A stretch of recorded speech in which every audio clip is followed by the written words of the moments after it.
మీ ఏం IT AI job అయితే join next it challenge. Job తెచ్చుకోండి, 5 లక్షలు తీసుకోండి. హాయ్ అండి, ఈనాడు దిల్సే విత్ మీ అంజలిలో నా గెస్ట్ ఎవరు అని అంటే క్యారెక్టర్ ఆర్టిస్ట్ రాజా రవీంద్ర. మరి ఆయన్ని అడిగి ఆయన జీవిత విశేషాల గురించి తెలుసుకుందాం. రాజా రవీంద్ర గారు ఉరఫ్ రమేష్ గారు, నమస్కారం అండి. నమస్తే. ఎలా ఉన్నారు? బాగానే ఉన్నా. నాకు ఒక్క డౌట్ స్ట్రైట్గా అడిగేస్తాను. ఈ ఫిజిక్ చాలా ఏళ్ళ నుంచి ఇలాగే మెయింటైన్ చేస్తున్నారు. జనరల్గా what you do me physique maintenance కోసం? మెయింటెనెన్స్ కోసం ఏం చేయనండి. నిజమా? మీరు కొంపదీసి మొత్తం ఇంటర్వ్యూ అంతా సింగిల్ వాడితే చెప్తారా అండి? లేదు, మామూలుగా నేను డైట్ ఏం చేయను. కొంచెం లావుతుందని చెప్తే కొంచెం రైస్ తగ్గిస్తే, లేకపోతే ఫుల్గా తినేయటం. ఓకే. సో స్పెషల్గా ఎక్సర్సైజ్ ఏం చేయరు? అంటే జిమ్కి ఎప్పుడన్నా ఓకే వెళ్తా, ఒక రోజు మానేస్తే 1 month వెళ్ళను మళ్ళీ. మీవి చాలా ఇంటర్వ్యూలు చూశానండి. చూసిన చాలా ఇంటర్వ్యూస్లో మీరు మనస్ఫూర్తిగా మాట్లాడలేదేమో అని అనిపించింది. అలాగే ఉండదండి. ఉండదా? ఏదన్నా స్ట్రైట్.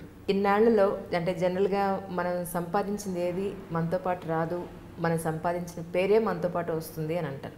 అది కూడా రాదు మనతో పాటు, ఇక్కడే ఉంటుంది. ఇది కొత్త విషయం. అంటే 10 మంది చెప్పుకునేది పోనీ మనకంటూ మంచి పేరు కరెక్ట్గా చెప్పట్లేదు మీరు, అందుకని కరెక్ట్ చేసి. Yes yes correct.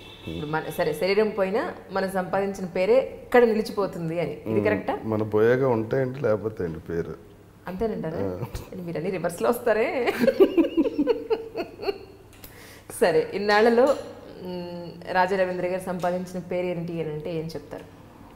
అలాగేం చెప్పలేను, మీరు చెప్పాలి. నేనేం సంపాదించాను, నాకెలా తెలుస్తుంది?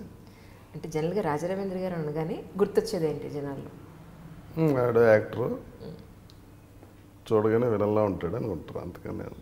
హీరోగా ఉంటారు, ఎవరు అనలేదు మిమ్మల్ని? అంటే వేసిన హీరో వేషాలు కాదు కదా. కానీ ఆ ఫీచర్స్ ఉన్నాయి సార్, మీకు ఎవరు అనలేదు మీతో ఆ విషయాన్ని? ఇప్పుడు జగత్ బాబు కూడా హీరోయే కదా. అవును, ఫీచర్స్ని బట్టి కాదండి, మనం వేసే వేషాలను బట్టి ఉంటుంది. Okay, nice. మరి ఒక్కటే ఒక కోరిక ఉంది ఈ ఇంటర్వ్యూలో, మీరు కాదు అని అనకూడదు. అది మీరు అడిగితే నేను చెప్తాను. లాస్ట్లో అడుగుతాను. ప్రశ్న జవాబు మీరే చెప్పేస్తే అలాగే. లేదు, లాస్ట్లో అడుగుతాను, కాదని అనకూడదు. దాన్ని బట్టి ఉంటుంది, ప్రశ్నని బట్టి. మీరు డెఫినెట్గా అది ప్రజెంట్ చేయగలరు, డౌట్ లేదు అందులో. ఓకే. నో అని చెప్పకూడదు, అంతే. ఓకే, ఆ మాట ఇవ్వండి సార్. ఏమో. క్లాసికల్ డాన్స్ అవుదామని మీరు డాన్స్ నేర్చుకున్నారా? వెంపటి డాన్స్ నేర్చుకున్నాక క్లాసికల్ అంటే ఇష్టం. డాన్స్ నేర్చుకున్నాక పెర్ఫార్మెన్స్ ఇచ్చినప్పుడు ఒక ఐడెంటిఫికేషన్ ఉంటుంది కదా. కాలేజీ డేస్లోనే కాలేజీలో చిన్న ఐడెంటిఫికేషన్ ఉండేది, దానికి ఎడిక్ట్ అయ్యి ఇంకా పెద్ద డాన్సర్ అయిపోదాం అని చెన్నై వచ్చా. వెంపటి సింగర్ దగ్గర నేర్చుకున్నా చాలా రోజులు. అలాగా అక్కడే పేపర్ మిల్లో పనిచేసేవాడు నేను, మార్కెటింగ్ మేనేజర్ చెన్నై. సో ఆ టైంలో ఏదో మెస్లో కలిసి ఒకడు ఎవరో సినిమా చేస్తున్నారంటే వెళ్తే, ఆ రేవతితో మృగతృష్ణ సినిమా చేసి. ఏం చదువుకున్నారండి మీరు? బీకామ్. నైట్ కాలేజీలో చదివా, పగలేమో ఉద్యోగం చేసేవాడిని. అంటే చెన్నైలోనే మొత్తం చదివిందంతా? భీమవరంలో బీకామ్ అయ్యాక, అంటే నేను మా పెద్దనాన్నగారు ఎండి అండి, విజయ్ కుమార్ రాజు అని. ఆయన ఏంటంటే, నీకు డిగ్రీ వచ్చే టైంకి నేను ఆ ఫ్యాక్టరీ మన చేతిలో ఉంటుందో లేదో అని ఇంటర్ అవగానే ఫ్యాక్టరీలో ఉద్యోగం వేశారండి. అంటే ఆఫీస్ అక్కడే మా ఇంటి దగ్గరే. పగలంతా ఆఫీస్ పని చూసుకుని నైట్ కాలేజీకి వెళ్ళాము. అంటే ఇంటర్ వరకు రెగ్యులర్ కాలేజ్ అంటే, డిగ్రీ మాత్రం నైట్ కాలేజ్ చేస్తాం.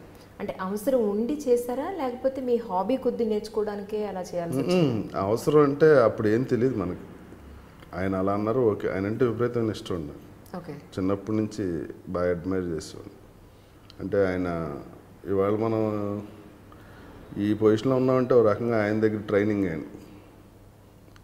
ఈ పొజిషన్లో ఇంత ఇదిగా అంటే అందరూ, ఇప్పుడు నేను చాలామంది డేట్లు చూస్తున్నాను కదా, అందరితో బాగా ఉండటానికి చిన్నప్పటి నుంచి ఆయన దగ్గర ట్రైనింగ్ అది. ప్లస్ ఇక్కడికి వచ్చాక ఓన్లీ చిరంజీవి గారు మన ఈ పొజిషన్లో ఉన్నామంటే ఇక్కడ. అంతేనా? క్రెడిట్ గోస్ టు లైఫ్లో ఎలా ఉండాలో ఆయన నేర్పారు, ఇక్కడికి వచ్చాక టోటల్గా ఎలా ఉండాలో ఈయన నేర్పారు. అంటే చాలామంది అనేది ఏంటంటే ఇండస్ట్రీలోకి వచ్చిన తర్వాత అలా మనం చెప్పకపోతే గెట్ ఆన్ అవ్వలేం కాబట్టి చెప్తారు అనేది. ఇప్పుడు నేను చిరంజీవి సినిమాలు ఏం చేయట్లా, నేను చిరంజీవితో లేదు. అంటే ఘటాన్ అంటే ఇప్పుడు అందరూ నేను ఒక చిరంజీవి పేరు చెప్తే ఇప్పుడు అందరి పేర్లు చెప్పట్లేదు కదా, నాకు లోపల అనిపించింది అదే చెప్పా అంతే తప్ప అక్కడికి వెళ్తే వాళ్ళ పేరు ఇక్కడికి వెళ్తే వీళ్ళ పేరు అలా ఉండదండి. ఇప్పుడు నేను నిజంగానే నాకు ఇన్స్పిరేషన్ ఆయన. చిన్నప్పటి నుంచి విపరీతమైన ఫ్యాన్ నేను.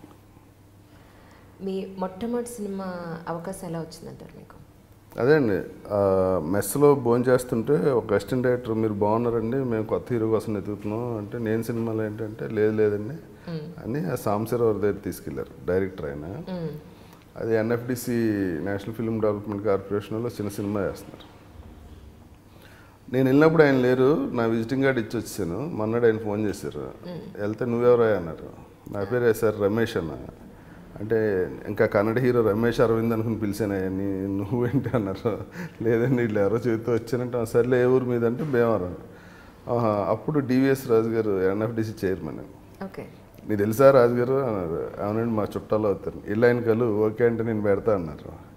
ఇల్లు ఆయన కలిస్తే నేను అటువంటి ఏం చెప్పను, వాళ్ళు కాలుతో తీసుకోమని చెప్పారు. చెప్తే అప్పుడు ఫస్ట్ రేవతి గారి దగ్గర తీసుకెళ్ళారు. ఈ కుర్రాడే మీ పక్కన హీరో అని. రేవతి గారు ఏమో నాకు యాక్టర్ బాగుంది కదా, క్యారెక్టర్ ఎవరు వేసినా నాకు ఓకే అన్నారు. తర్వాత కెమెరామెన్ ఆయన పేరు మర్చిపోయింది నేను, అంజలి సినిమా కెమెరామెన్ ఆయన. అంజలి ప్రివ్యూకి వెళ్ళాను నేను ఆ రోజుని ఆయన కలవటానికి. అది అయిపోయాక ఆయన నన్ను చూసి రేవతిడికి అక్కలా ఉంటుంది అన్నాడు. అక్కలా ఉన్న తమ్ముళ్ళలో ఉన్న మనకి ఇంకెవరు లేరు, షూటింగ్ వెళ్ళాలి ఈడే అన్నారు డైరెక్టర్ గారు.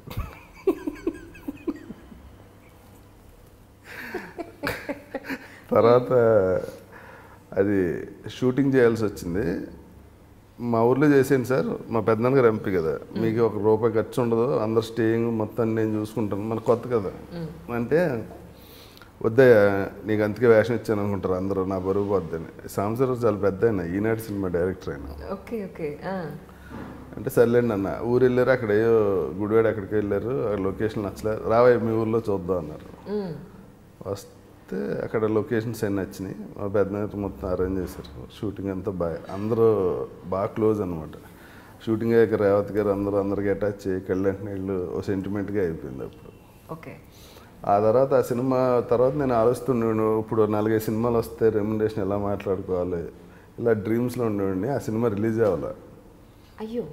ఆ తర్వాత రిలీజ్ చేయమని రామానాయుడు గారి దగ్గరికి వెళ్ళి అడిగారు. సాంబశివరావు బాగా క్లోజ్. సినిమా చూసి నాయుడు గారి సినిమా చూసి నేనైతే రిలీజ్ చేయలేను ఈ సినిమా, ఆ కుర్రోడు బాగున్నాడు నా సినిమాలో వేషం ఇస్తానని చెప్పి సర్పేగంలో వేషం ఇచ్చారు నాయుడు గారు. ఆ సినిమా తర్వాత ఇంతవరకు అసలు మళ్ళీ అంటే లైఫ్ అలా వెళ్ళిపోతుంది. అందుకని వాళ్ళందరికీ ఎప్పటికీ కృతజ్ఞత ఉంటుంది. And for more videos, please subscribe to iDream. Please subscribe to iDream. Please subscribe iDream. And please subscribe to iDream. For more videos, subscribe to iDream. please like, share and subscribe to the channel. Congratulations, iDream. Subscribe to iDream. Subscribe to iDream. So subscribe to iDream Media. iDream ki iDream team andarki huge congratulations. Please subscribe iDream Media. Please subscribe to iDream. Subscribe iDream. Please subscribe to iDream. iDream అంటే నా కళల channel subscribe చేసుకున్న నోరు తిరుగుతలేదు, మీరైతే గంట గుర్తు కొట్టండి. For more such videos, please subscribe to iDream.